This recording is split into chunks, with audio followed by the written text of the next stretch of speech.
എല്ലാവർക്കും പ്രിയസ് കുക്കിംഗ് വേൾഡിലേക്ക് സ്വാഗതം. നമ്മൾ മക്കാനേനെ പറ്റിയിട്ടുള്ളൊരു വീഡിയോ 2-3 വർഷം മുന്നേ ഡീറ്റെയിൽ ആയിട്ട് വീഡിയോ ഇട്ടിട്ടുണ്ടായിരുന്നു. അപ്പോൾ ഇപ്പോൾ പുതിയതായിട്ട് സബ്സ്ക്രൈബ് ചെയ്തവർക്ക് വേണ്ടിയിട്ട് ഒന്നും കൂടെ നമ്മൾ മക്കാനയുടെ ഒരു വീഡിയോ കൂടെ ഒരു ചെറിയ റെസിപ്പി അടക്കം ഒന്ന് കാണിക്കുകയാണ്. മലയാളത്തിൽ താമരവിത്ത് എന്നാണ് പറയുന്നത്. ഇത് വാട്ടർ ലില്ലിയുടെ സീഡ്സ് ആണ്.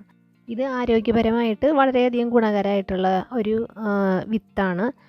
ഇത് നമുക്ക് കാൽസ്യം, മഗ്നീഷ്യം, ഫോസ്ഫറസ് ഒക്കെ റിച്ച് ആയിട്ടുണ്ട്. അതുകൊണ്ട് തന്നെ എല്ലുകൾക്കും ഒക്കെ പിന്നെ ശരീരത്തിൻ്റെ പേശികൾക്കൊക്കെ ബലം കിട്ടാനായിട്ട് നല്ലതാണ്. ഇത് സ്ഥിരമായി കഴിച്ചു കഴിഞ്ഞിട്ടുണ്ടെങ്കിൽ ഇതിൽ റിച്ചായിട്ട് ആൻറ്റി ഓക്സിഡൻസ് ഉണ്ട്. അതുകൊണ്ട് തന്നെ പിന്നെ ഒരുപാട് അമിനോ ആസിഡ്സ് ഒക്കെ ഉണ്ട്. അപ്പോൾ അതുകൊണ്ട് തന്നെ നമുക്ക് യൗവനം നിലനിർത്താമെന്നാണ് പറയണത്. ആൻറ്റി ഏജിങ് ആയിട്ടുള്ള പ്രോപ്പർട്ടീസൊക്കെ ഇതിലുണ്ട്. പിന്നെ ശരീരഭാരം കുറയ്ക്കാൻ ഉദ്ദേശിക്കുന്നവർക്കും വർക്കൗട്ട് കഴിഞ്ഞിട്ട് കഴിക്കാനും ഒക്കെ പറ്റിയ ഒരു ലഘുഭക്ഷണമാണ് കേട്ടോ ഈ മക്കാന.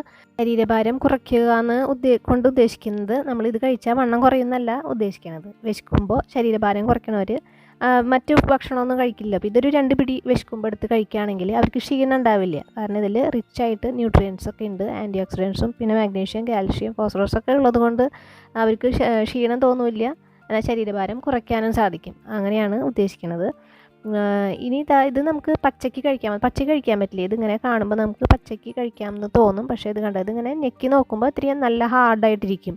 ഞളങ്ങി പോവുള്ളൂ, അത് പൊട്ടില്ല, ക്രിസ്പായിട്ടിരിക്കില്ല. അപ്പോൾ ഇത് പെട്ടെന്ന് തന്നെ നമുക്കൊന്ന് ചൂടാക്കി എടുക്കുക വേണ്ട. ഒരു 2-3 മിനിറ്റൊക്കെ ഒരു മീഡിയം ഫ്ലെയിമിലിട്ടിട്ട് ഒന്ന് ഇളക്കി കഴിഞ്ഞാലാണ് ഇത് ഒന്ന് ക്രിസ്പായിട്ട് വരിക. അപ്പോൾ നല്ല പൊട്ടും. ഞാൻ കാണിച്ചു തരാം അത്. അപ്പോൾ ഇങ്ങനെ തന്നെ പച്ചയ്ക്ക് തന്നെ മേടിച്ചിട്ട് നമ്മൾ വറുത്തിട്ട് അതിൽ നമുക്ക് ഇഷ്ടമുള്ള ഫ്ലേവർ ചേർത്തിട്ട് കഴിക്കുകയാണ് നല്ലത്. ഫ്ലേവർ എന്ന് പറഞ്ഞാൽ നമുക്ക് ഇതിലേക്ക് നേരിട്ട് ഉപ്പും ഈ പൊടിയും മുളക് പൊടിയോ അങ്ങനെയൊന്നും വിതറി കഴിഞ്ഞാൽ ഇതിലേക്ക് പിടിക്കില്ല. അപ്പോൾ അതെന്താ ചെയ്യേണ്ടതെന്ന് ഞാൻ കാണിച്ചു തരാം. അപ്പോൾ അതേ ഒരു 3 മിനിറ്റോളം ഇളക്കിയിട്ടുണ്ട്. ഇളക്കി കഴിഞ്ഞിട്ട് ഇതാ ഒരെണ്ണം എടുത്തിട്ട് അതുപോലെ പൊട്ടിച്ച് നോക്കുക. അപ്പോൾ സൗണ്ട് കേൾക്കാം. അതുപോലെ ഞാൻ അതിൻ്റെ സൗണ്ട് കേൾപ്പിച്ചു തരാം. കണ്ട ഇതുപോലെ ഒരു സൗണ്ട്, നല്ല ക്രിസ്പി ആയിട്ടുള്ള ഒരു സൗണ്ട്. 1-2 എണ്ണം എടുത്തിട്ട് ഒന്ന് പൊട്ടിച്ച് നോക്കുക. അപ്പോൾ അതുവരെ ഒരു 3 മിനിറ്റ് കറക്റ്റാണ് കേട്ടോ പാകം. അപ്പോൾ അതുവരെ ഒന്ന് ഇളക്കി കൊടുത്താൽ മതി. അപ്പോൾ അതായിട്ടുണ്ട്. ഇതായതിന് ശേഷമാണ് നമുക്ക് ഇതിലേക്ക് ഇഷ്ടമുള്ള മസാലകൾ ചേർക്കാം. പല ടൈപ്പ് മധുരം ഇട്ടിട്ടൊക്കെ നമുക്ക് ഉണ്ടാക്കിയിട്ട് പണ്ടത്തെ വീഡിയോ ഉണ്ട്. അപ്പോൾ ഞാനൊരു നിസ്സാരമായിട്ടുള്ള എളുപ്പത്തിൽ ഒരെണ്ണം കാണിച്ചു തരാം. ഫ്ലെയിം ഓഫാക്കിയിട്ട് ബട്ടർ 20 ഗ്രാം ഇട്ട് കൊടുത്തിട്ടുണ്ട്. നല്ലോണം എടുക്കാം ബട്ടർ. ഇത് ഉപ്പ് ചേർക്കാത്ത ബട്ടറാണ് കേട്ടോ. അപ്പോൾ ഫ്ലെയിം ഓഫാക്കിയിരിക്കുക. ഞാൻ പറയുമ്പോൾ ഓണാക്കിയാൽ മതി. അപ്പോൾ ആ പാനിലത്തെ ചൂട് കൊണ്ടാണ് അത് ഉരുകിയിട്ടുള്ളത് കേട്ടോ. ഇനി വേറൊരു ബൗളിലേക്ക് നമുക്ക് ആവശ്യത്തിനുള്ള കുറച്ച് കുരുമുളക് പൊടി ആവശ്യത്തിനുള്ളത് എടുക്കുക. നിങ്ങളുടെ മക്കാനയ്ക്ക് ഞാനിവിടെ 50 ഗ്രാം മക്കാനയാണ് എടുക്കുന്നത്.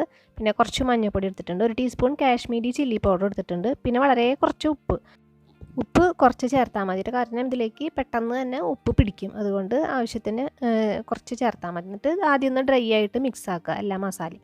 അതിന് ശേഷം ഇതിലേക്ക് ഇട്ട് കൊടുക്കാം. ഫ്ലെയിം എപ്പോഴും ഓണാക്കരുത്. എന്നിട്ട് ഫുള്ളായിട്ടൊന്ന് മിക്സ് ആക്കുക. ആ ബട്ടറിലേക്ക് ഫുള്ളായിട്ട് ഇത് കലങ്ങുന്ന രീതിയിലൊന്ന് മിക്സ് ആക്കുക. എളുപ്പത്തിലുള്ളൊരു പണിയാണ് കേട്ടോ ഇത് കാണിക്കണത്. പിന്നെ നമുക്ക് പുളിയുള്ള ടൈപ്പൊക്കെ ഉണ്ടാക്കാം. അതിന് വേണമെങ്കിൽ ഒരു ഷോർട്ട് വീഡിയോ ആയിട്ട് ഇടാം. അപ്പോൾ 50 ഗ്രാം മക്കാന ഞാൻ റോസ്റ്റ് ചെയ്തിട്ട് നമ്മളിതുപോലെ ക്രിസ്പാക്കിയതിന് ശേഷം മാത്രമാണ് ഇതുപോലെ ഇതിലേക്ക് ഇട്ട് മിക്സ് ആക്കാൻ പാടുള്ളൂ. എന്നിട്ട് അതുപോലെ എല്ലാം ഒന്ന് മിക്സ് ആക്കുക. ഇപ്പോഴും ഫ്ലെയിം ഓണാക്കരുത്. എല്ലാ മക്കാനയിലേക്കും പിടിച്ച് കഴിഞ്ഞിട്ടുണ്ടെങ്കിൽ ഇനി ഫ്ലെയിം ഓണാക്കാം. ഈ സമയത്ത് ഫ്ലെയിം ഓണാക്കിയിട്ട് ഇനി ഇതൊന്ന് ചൂടാക്കി എടുക്കുക വേണ്ടു. ചെറുതായിട്ട് ഒരു മിനിറ്റൊക്കെ ഒന്ന് ലോ ഫ്ലെയിമിൽ ഇട്ടിട്ട് ഒന്ന് മുരിച്ചെടുക്കുക.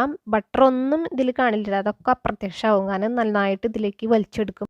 നല്ലൊരു ബട്ടറി ടേസ്റ്റ് ആയിരിക്കും ഇതിന്. അപ്പോൾ ഇന്ന് മസാല ഒക്കെ ഇട്ടിട്ടുള്ള മക്കാനകൾ നല്ലതായിട്ട് അവൈലബിൾ ആണ്. ഞാൻ അന്ന് ഫസ്റ്റ് വീഡിയോ ഇടുമ്പോൾ ഇത് വളരെ റെയറായിരുന്നു സൂപ്പർ മാർക്കറ്റുകളിലൊക്കെ. പക്ഷേ ഇന്ന് മസാലയൊക്കെ ചേർത്തിട്ടുള്ള ഐറ്റമൊക്കെ കിട്ടും. അതിനായിട്ടൊക്കെ നല്ലത് നമ്മൾ വീട്ടിൽ ഇതുപോലെ മേടിച്ചിട്ട് ഉണ്ടാക്കുകയാണ്. പച്ച പ്ലെയിൻ ആയിട്ടുള്ള മക്കാന മേടിക്കുക. എന്നിട്ട് ഇതുപോലെ ഉണ്ടാക്കിയിട്ട് കഴിക്കുക കേട്ടോ. അപ്പോൾ എല്ലാവരും ട്രൈ ചെയ്ത് നോക്കണം. നമുക്കിനി അടുത്ത നല്ലൊരു വീഡിയോ ആയിട്ട് കാണാം.